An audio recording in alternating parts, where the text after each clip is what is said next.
Hé, toi! Bah oui, toi, tu crois que je parle à qui? Allez, viens, approche-toi. Je pense que tu veux réussir ton brevet. Est-ce que ça te dit qu'on fasse un petit sujet de SVT ensemble?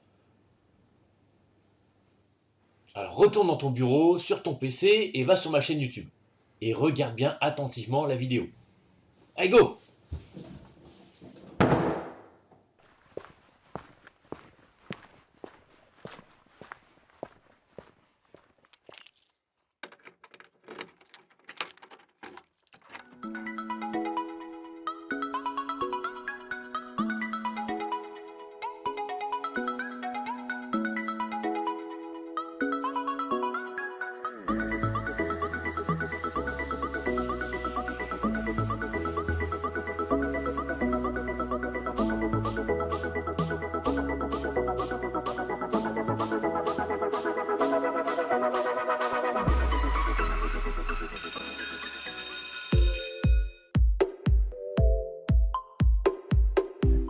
Salut!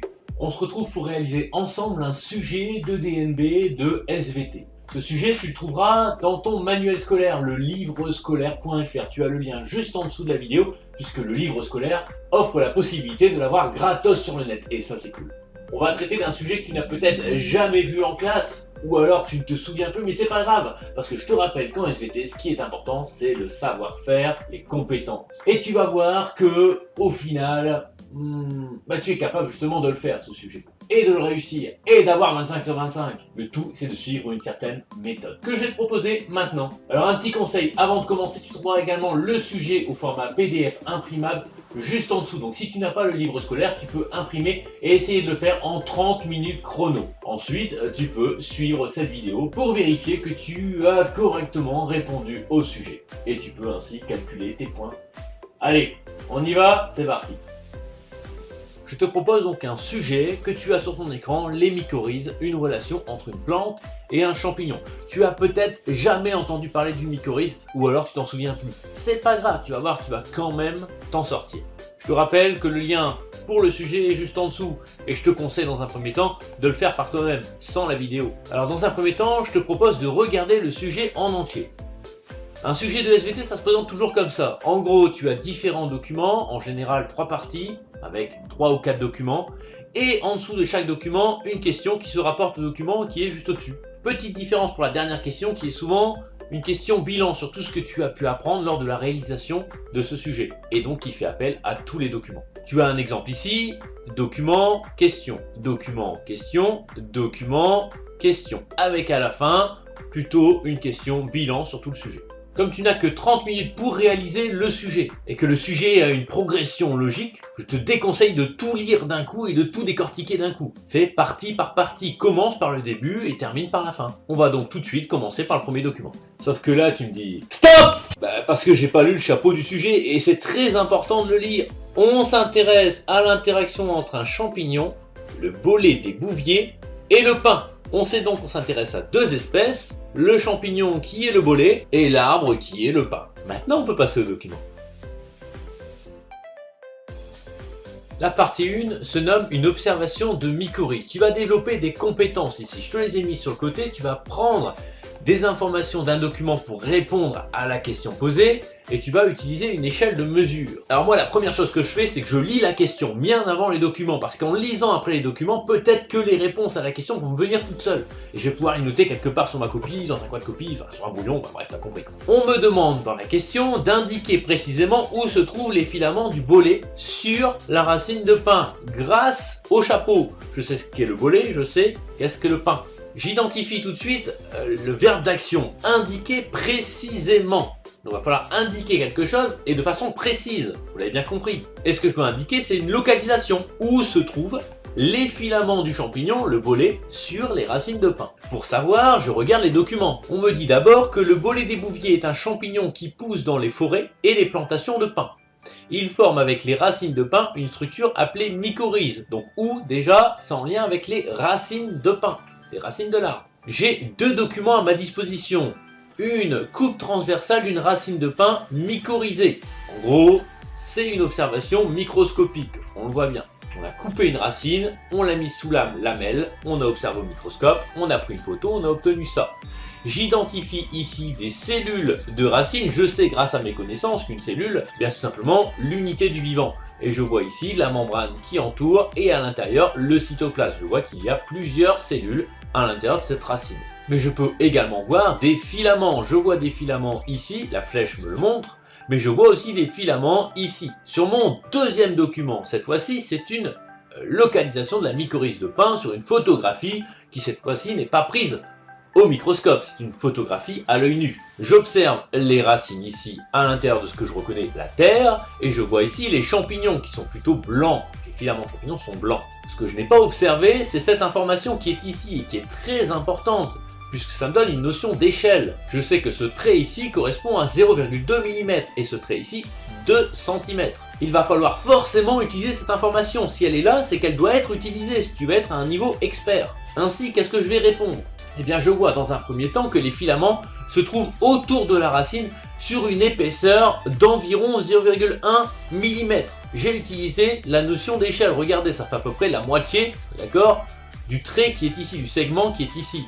Mais ce que je remarque également, c'est que ces filaments sont présents dans la racine. Ils vont entrer dans la racine et passer entre les cellules. J'ai pas dit dans les cellules, je vois bien que ça passe entre les cellules. Et enfin, pour le document 2, je vois que les champignons recouvrent les racines sur environ 2 cm d'épaisseur. Encore une fois, j'utilise la notion d'échelle qui est présente sur mes documents. J'ai donc bien répondu à la question, j'ai indiqué précisément où se trouvaient les filaments du bolet sur la racine de pin. Si tu as répondu de façon complète, tu as tous les points, tu es expert. Si tu n'as pas utilisé cette notion d'échelle, mais que tu as précisé que c'était autour de la racine, dans la racine, autour des cellules, dans ce cas-là, tu auras un niveau satisfaisant. Si tu n'as pas utilisé l'échelle, mais qu'en plus tu n'as pas utilisé précisément les informations, tu as indiqué globalement que c'était au niveau des racines par exemple, tu auras un niveau fragile. Et si tu n'as pas su répondre à la question, tu auras plutôt un niveau insuffisant. Alors, pour cette partie 2, on voit tout de suite qu'on a affaire à des graphiques. Donc, dans la méthode que vous avez toujours ici, il va falloir forcément savoir lire un graphique. Ici, il y a un diagramme bâton.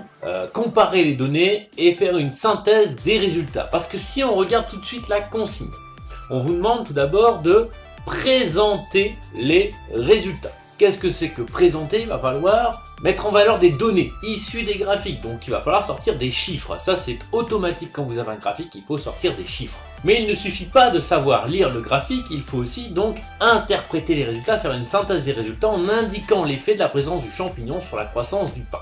Et ici, il y a un autre mot-clé donc qui est croissance. Croissance, je vous rappelle, c'est l'augmentation de taille, souvent de masse, accompagnée d'un être vivant. Ici, le pain. Alors, on regarde maintenant les documents. Pour étudier l'effet de l'interaction entre le bolet et le pain, on réalise une expérience de culture en laboratoire.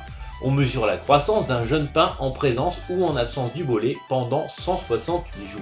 Donc, on compare avec le champignon et sans champignon en laboratoire pendant une demi-année. Je regarde ensuite mes graphiques. Première chose, je vais regarder le titre.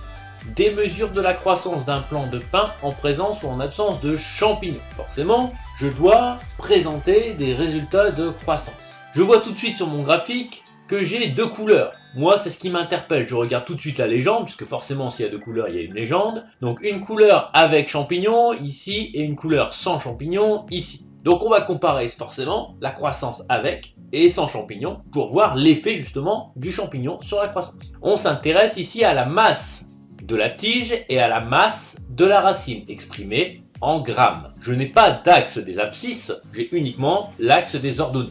Je vois tout de suite que l'axe des ordonnées au niveau de la masse de la tige est différent de l'axe des ordonnées de la masse de la racine. On n'a pas les mêmes intervalles. Ici, un intervalle vaut 0,2, ici, un intervalle vaut 1 gramme. Enfin, je peux me poser la question, pourquoi on me parle de masse alors que je veux une croissance, c'est-à-dire une taille? Eh bien, ici, la phrase que j'ai oublié de lire, qui est là, qui est très importante, la croissance est proportionnelle à la masse des organes. En gros, je peux mettre masse ou taille, ça équivaut à la même chose. Mais ici, on va regarder, bien sûr, la masse, parce que c'est la masse qui a été mesurée. On passe maintenant à l'analyse et à la présentation, surtout, des résultats.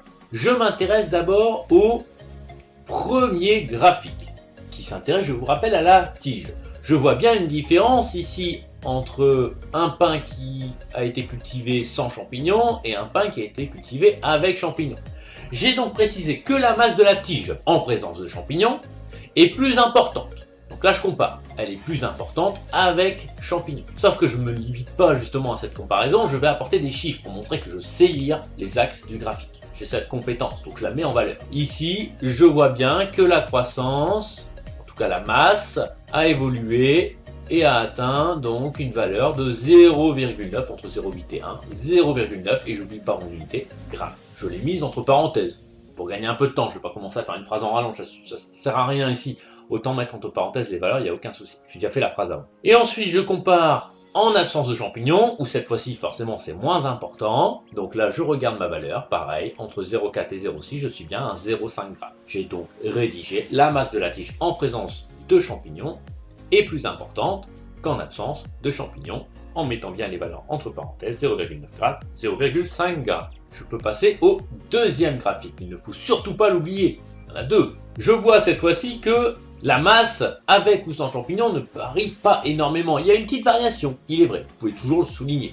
Ceci dit, c'est des cultures en laboratoire. On ne sait pas sur combien d'échantillons ça a été mesuré. Visiblement, c'est écrit la croissance d'un jeune pain. Voilà, ça dépend forcément de la croissance de l'individu à, on va dire, allez, 0,1 g près. Ça va être difficile, en effet, d'affirmer en tout cas une différence de croissance. Donc moi, j'ai pris le pari de ne pas appuyer cette différence de croissance. Après, vous pouvez le faire si vous voulez. Si vous l'avez fait, tant mieux. Je dis donc que la masse de la racine est par contre identique avec ou sans champignons. Et je n'oublie pas la valeur, ici entre 3 et 4, 3,5 g. Je n'oublie pas les unités. Et je ne me trompe pas, bien sûr, je ne prends pas l'axe qui est ici. Hein, surtout pas, hein, je ne dis pas que ça fait 0,8. Je prends bien l'axe correspondant à la masse de la racine. Vous allez me dire, c'est bon, j'ai terminé. Eh ben non, parce que vous oubliez la deuxième partie de la question. Je vous rappelle, là j'ai présenté les résultats. Il faut également indiquer l'effet de la présence de champignons sur la croissance du pain. Et ben là, il suffit de faire une phrase, en gros, de synthèse des données que vous avez découvertes. Vous avez bien marqué que la masse de la racine n'a pas changé, n'a pas varié. Alors qu'au niveau de la masse de la tige, de la croissance de la tige, cette fois-ci, avec champignons, elle est beaucoup plus importante. J'ai donc mis le champignon permet donc une croissance plus importante de la tige, mais pas de la racine. Si vous avez analysé correctement les graphiques en donnant des valeurs chiffrées et en n'oubliant pas d'indiquer l'effet de la présence du champignon sur la croissance de pain, vous êtes expert.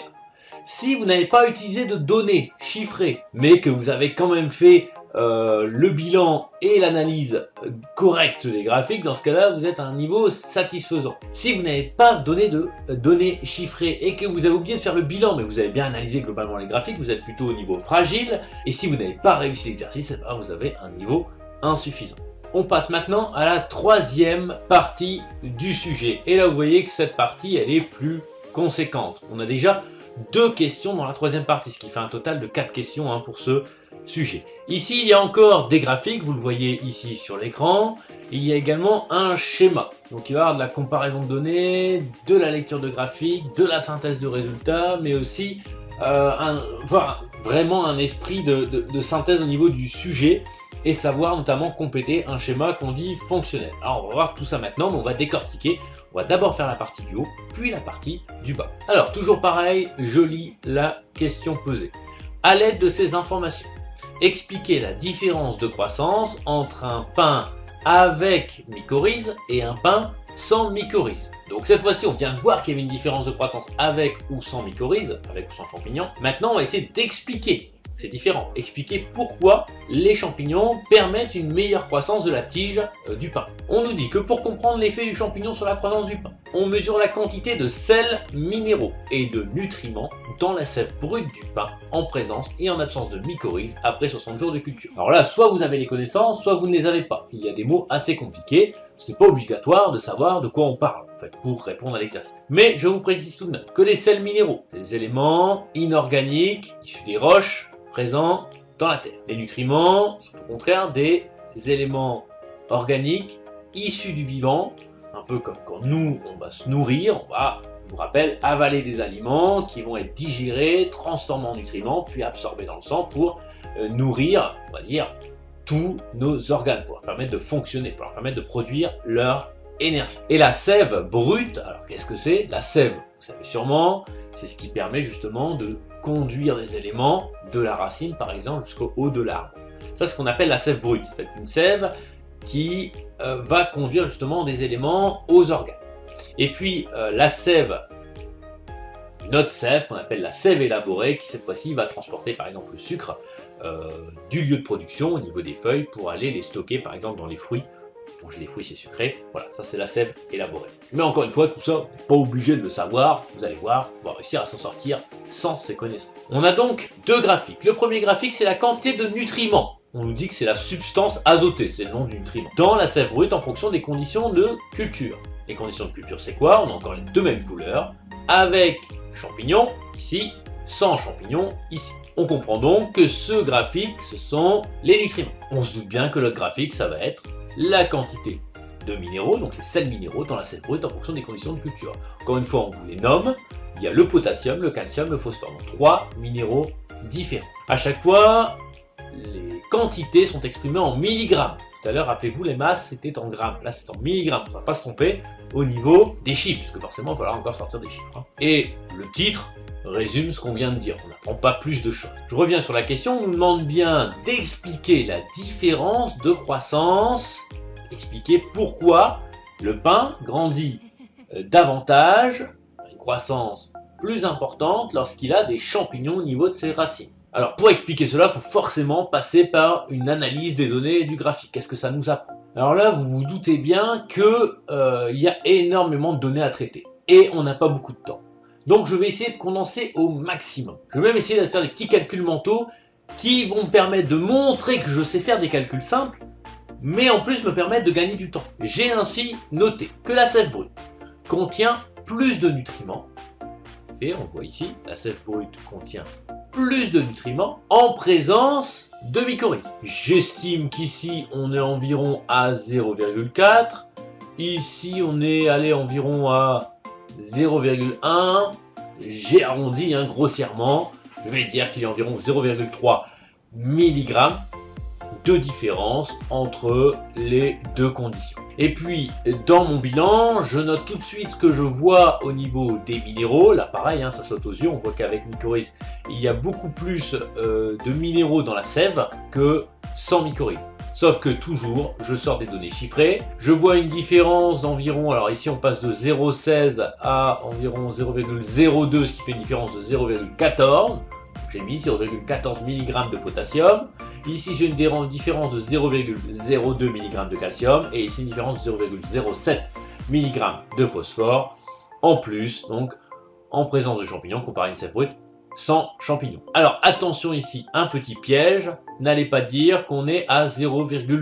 0,2 et 0,02 c'est pas du tout la même chose. Si vous me dites qu'ici sans mycorhizes on est à 0,2 et qu'ici on est à 0,16 avec mycorhizes, 0,2 ça équivaut à 0,20, on peut mettre autant de 0 derrière pour moi parce que c'est des chiffres décimaux. Dans ce cas ça change tout puisque 0,20 est supérieur à 0,16, ça veut dire que il y a plus de potassium quand il n'y a pas de champignons. Or c'est tout l'inverse. Donc surtout ne vous trompez pas. Regardez attentivement les données quand vous donnez des chiffres. Là j'ai juste analysé, sorti les chiffres du graphique. Faire un bilan en gros de l'étude du document. Mais je n'ai pas expliqué la différence de croissance entre un pain avec mycorhizes et un pain sans mycorhizes. Donc je n'ai pas encore répondu à la question. J'ai ajouté: les champignons aident donc l'arbre à absorber, à prendre, à prélever les éléments nécessaires à sa croissance. C'est parce que le champignon aide à absorber des nutriments et des sels minéraux en quantité plus importante que la tige du pain va grandir davantage, plus rapidement. On peut considérer ici que vous êtes expert si vous avez détaillé du coup toutes les données et fait un bilan avec ces données, vous avez expliqué la différence de croissance avec et sans champignons. Si vous n'avez pas utilisé les données mais vous avez su utiliser les graphiques pour expliquer cette différence de croissance, vous êtes plutôt satisfaisant. Si vous avez utilisé les données ou si vous avez fait le bilan mais sans utiliser les données, dans ce cas-là vous êtes plutôt à un niveau fragile. Et enfin, si vous n'avez pas réussi l'exercice, vous êtes à un niveau insuffisant. On arrive donc pour finir sur le schéma qu'on vous demande, le schéma bilan qu'on vous demande, avec cette consigne où on vous demande de compléter Compléter, ça veut dire qu'il va falloir ajouter des choses sur ce schéma bilan. Compléter, ce qu'on appelle un schéma fonctionnel. Ça veut dire que ce n'est pas un simple schéma, juste compléter des mots. Il va falloir que sur votre schéma, il y ait quelque chose qui se passe. À vous de savoir comment vous allez faire pour montrer qu'il y a des choses qui se passent. Un schéma, c'est figé. Il va falloir en quelque sorte le rendre dynamique, tout en sachant communiquer correctement. Il faut que ce que vous avez dans la tête, ça arrive dans la tête du correcteur. Alors pour bien commencer, il faut déjà comprendre ce qu'on voit sur ce schéma. De quoi on parle ici? Alors je regarde, on parle de minéraux, de nutriments, on parle de cellules de visiblement c'est des filaments, tiens, j'ai déjà entendu parler de filaments quelque part. On parle de cellules, tiens, j'ai déjà entendu parler de cellules quelque part. Et on parle de sève brute, sève brute j'ai aussi entendu parler quelque part. Bon, c'est un bilan, d'accord, de tout le sujet. Où est-ce que j'ai entendu parler de cellules déjà? Bah oui, document 1.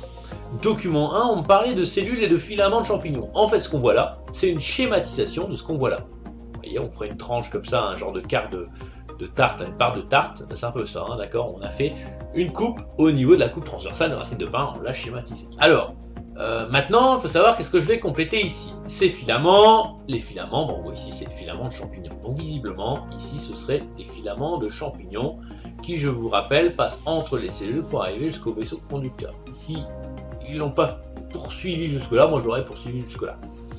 Et ici, on voit d'autres cellules, bah, ce sont les cellules simplement de la racine. On peut préciser la cellule de la racine de pain si je veux. En réalité, les réponses, eh ben, je les ai ailleurs. Regardez le titre. Schéma bilan de l'interaction.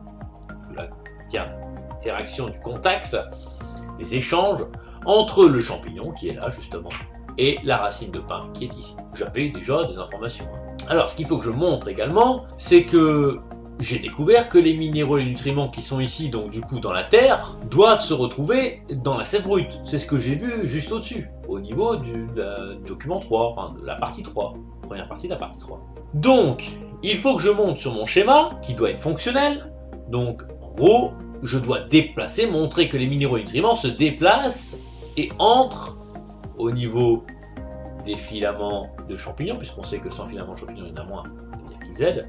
Donc ils absorbent les nutriments et les minéraux pour les amener, passer entre les cellules, entre les cellules et pas dans les cellules, pour les amener jusqu'au vaisseau conducteur de la sève brute, jusqu'à la sève brute, qui va ensuite aller partout dans le pain et donc produire sa croissance accrue. Alors on peut regarder tout de suite la correction proposée, voilà. Donc on a les minéraux du coup qui vont passer ici, qui vont rentrer, comme je l'ai montré.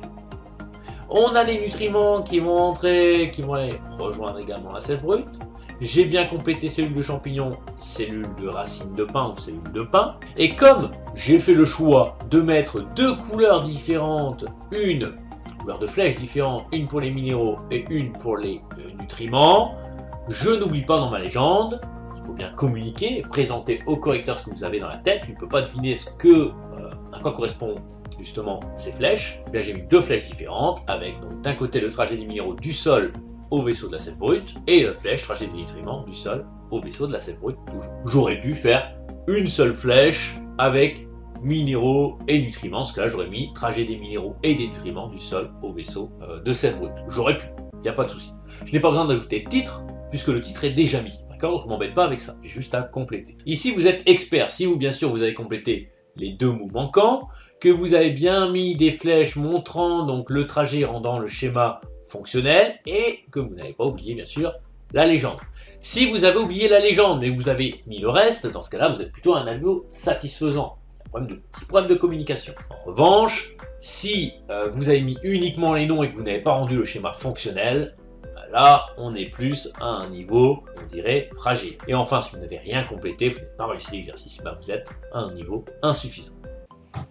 Voilà, c'est terminé donc pour ce sujet de DNB. Vous me l'avez demandé, je l'ai fait. J'espère que ça va vous servir pour justement l'épreuve du vrai DNB, pourquoi pas les DNB blancs. Je vous rappelle juste quelques petits conseils pour bien réussir. Si on résume un peu le tout. Première chose, répondez toujours quelque chose. Vous savez faire quelque chose à partir de la question posée et des documents proposés. Deuxième chose, n'oubliez pas d'analyser en donnant des chiffres. Vous sortez des chiffres d'un tableau, vous faites des petits calculs mentaux, vous sortez des sheets graphiques, ça montre en fait que vous êtes compétent, que vous savez faire des choses. Et justement, troisième conseil, montrez au correcteur que vous savez faire des choses. Faites des phrases, belles phrases, écrivez bien, écrivez aéré. Vous donnez envie à votre correcteur de vous mettre une belle note. À vous de vous vendre. Eh ouais. Allez, maintenant je vais vous laisser. Si vous voulez d'autres sujets, vous en avez sur mon site internet avec les corrigés offerts. C'est cadeau. Maintenant, il n'y a plus qu'à. Tout le pouvoir maintenant est entre vos mains. Allez, salut!